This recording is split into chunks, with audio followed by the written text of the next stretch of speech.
How confident are you that you could survive more than 1,500 days alone on a deserted island? No electricity, no clean water, no proper tools, and not even an abandoned house to loot like in a survival game? Sounds impossible, right?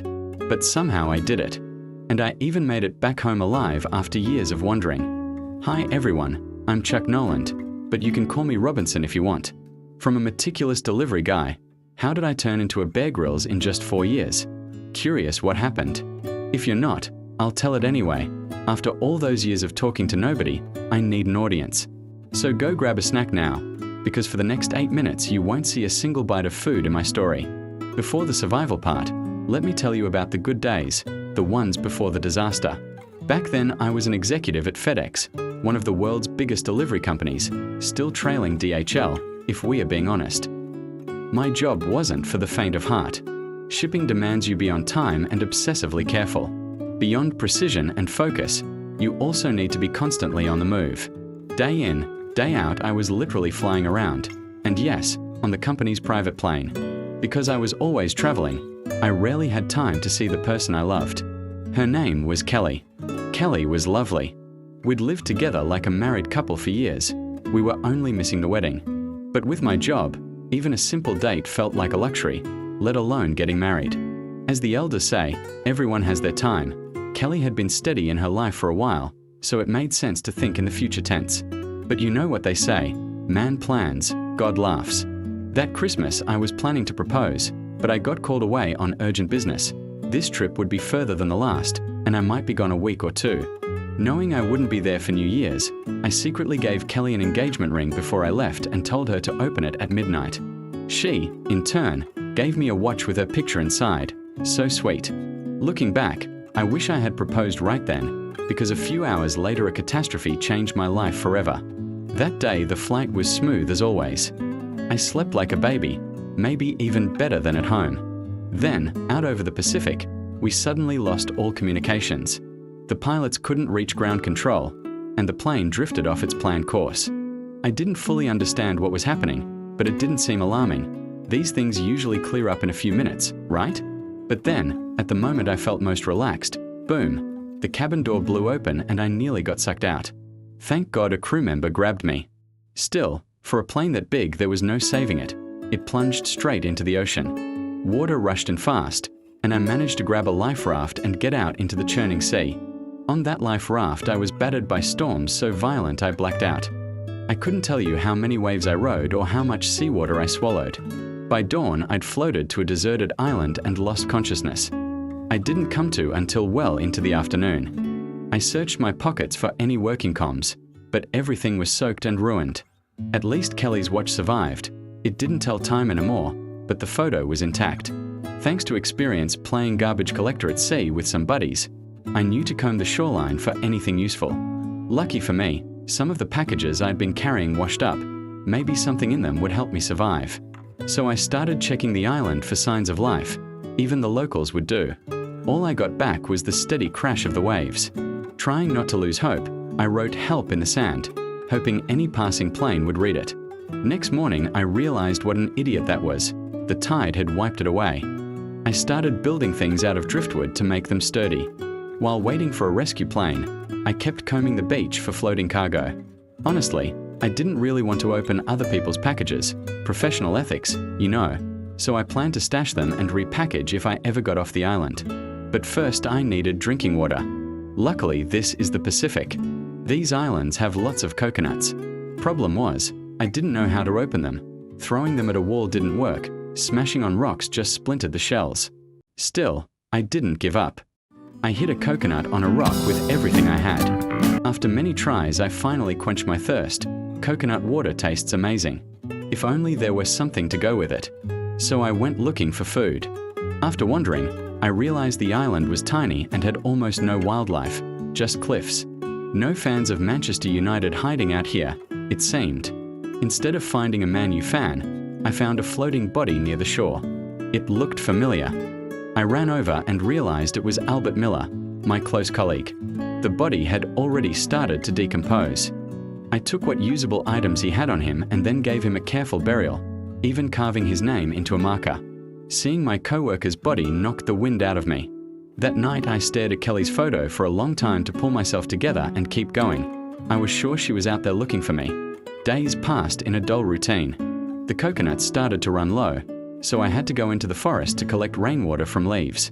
Putting aside the million questions in my head, one night I finally saw signs of life, a boat on the horizon. But it was too far away and its flashlight too small. It disappeared, leaving me screaming into the wind.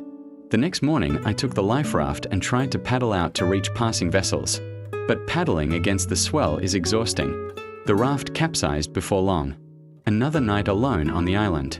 After that failed attempt, nature seemed to punish me with a tropical storm fiercer than anything I'd seen. If not for a cave used by some rough locals, I'd have been done that night. The morning after, exhausted and on the brink, I decided to open the packages. Ethics be damned. The first box held a pile of useless tapes and movie sets. The next box had a divorce decree. Its contents were boring, but the header read Attorney at Law. Box 3 had a volleyball. Box 4, a pair of snow boots. Box 5, an evening gown, a bunch of junk. One last box remained unopened. I was tempted, but I sulked and left it closed for a bit. Then I used whatever I had to build a makeshift shelter. The snow boot soles were sharp enough to hack open coconuts. The evening gown became a fishing net. At this point, I'd eat any small fish or crab I could catch. Based on my Bear Grylls lessons, anything that's moving is protein. But I couldn't live on raw seafood forever. I needed fire, and fire around here isn't handed to you on a silver platter. On TV, it looks easy. In reality, it was damn hard. After days and nights of effort, I finally coaxed a fire to life.